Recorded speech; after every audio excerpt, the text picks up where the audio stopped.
Viewers, आज हम समझेंगे इतिहास किसे कहते हैं। इतिहास से आप क्या समझते हैं? इतिहास मतलब ये जो बीत गया। हाँ, ये तो होता ही है कि जो बीत गया, जैसे कल हमने क्या खाया क्या पिया, वो आज के टाइम में इतिहास बन गई। लेकिन इतिहास, हर चीज़ हम इतिहास में नहीं ले सकते। इतिहास का मतलब यही होता है कि बीती हुई घटनाओं का अध्ययन करना। जो चीज़ें बीत गई हैं उन चीज़ों का, उन घटनाओं के बारे में विश्लेषण करना, उनका पता लगाना। लेकिन उन चीज़ों का पता लगाना, अब हम क्या करते हैं इतिहास में, सारी चीज़ों का तो अध्ययन नहीं करते ना। जैसे इजिप्ट के पिरामिड के बारे में पढ़ते हैं, पहिए का आविष्कार कब हुआ ये हम पढ़ते हैं, और आग का आविष्कार कब हुआ ये हम पढ़ते हैं। लेकिन बहुत सारी चीज़ें इतिहास में हैं, हम सारी घटनाओं को नहीं पढ़ते। तो हर घटना इतिहास नहीं होती। हम हर एक घटना के बारे में विश्लेषण नहीं करते। हम सिर्फ उन्हीं घटनाओं के बारे में विश्लेषण करते हैं, उन्हीं घटनाओं के बारे में अध्ययन करते हैं जो हमारे भविष्य से या फिर हमारे आज के टाइम से जुड़ी हुई हैं। जैसे कि आग के आविष्कार ने या फिर पहिए का आविष्कार ने हमारा जीवन बदल दिया और उससे बहुत सारी चीज़ों में चेंजेस आए, तो उसका इतिहास हम पढ़ते हैं। राजा महाराजाओं के बारे में भी हम, वो कब सोता था राजा, कब उठता था, कब खाता था पीता था, नहीं पढ़ते।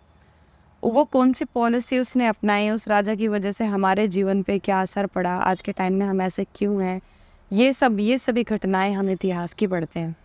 तो इतिहास का मतलब ये हुआ कि वो घटनाएं जिनसे हमारा वर्तमान और भविष्य प्रभावित होता है, उन घटनाओं के बारे में अध्ययन करना, उनके बारे में पढ़ना इतिहास कहलाता है।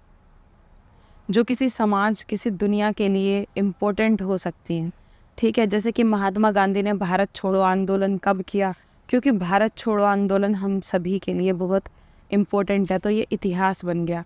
अब मैं एक आंदोलन कर दूं, दाल छोड़ो आंदोलन, ठीक है, मैं दाल नहीं खाऊंगी, अनशन पे बैठ गई, तो ये किसी के लिए कोई ज़्यादा मायने नहीं रखता। हो सकता है मेरे लिए, हम घर में एक दो लोगों के लिए ये अच्छी बात हो कि हाँ भाई अब दाल नहीं बनेगी, दाल छोड़ो आंदोलन हो रहा है, लेकिन ये इतिहास में दर्ज नहीं हो सकता मेरा दाल छोड़ो आंदोलन, क्योंकि इससे ज़्यादा लोगों पे फ़र्क नहीं पड़ रहा, ज़्यादा लोगों के भविष्य वर्तमान इससे चेंज नहीं हो रहे हैं।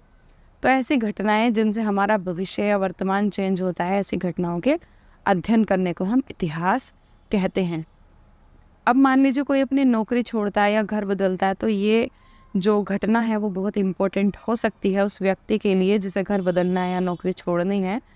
तो ये इतिहास का हिस्सा फिर भी नहीं बन सकता, क्योंकि इससे जो प्रभाव पड़ेगा वो सिर्फ उस व्यक्ति को पड़ेगा, उसकी फैमिली को पड़ेगा, आसपास में पड़ेगा, और दुनियादारी को उससे कोई प्रभाव पड़ने वाला नहीं है। तो इतिहास हम उन घटनाओं को कहते हैं जिससे वर्तमान या भविष्य पर कोई प्रभाव पड़ता है। वो प्रभाव अच्छा और बुरा दोनों हो सकते हैं। आई होप आपको समझ में आ गया होगा। अगर आप किसी और टॉपिक पर वीडियो चाहते हो तो आप मुझे कमेंट बॉक्स में बता सकते हैं। मिलते हैं नेक्स्ट वीडियो में। Bye bye.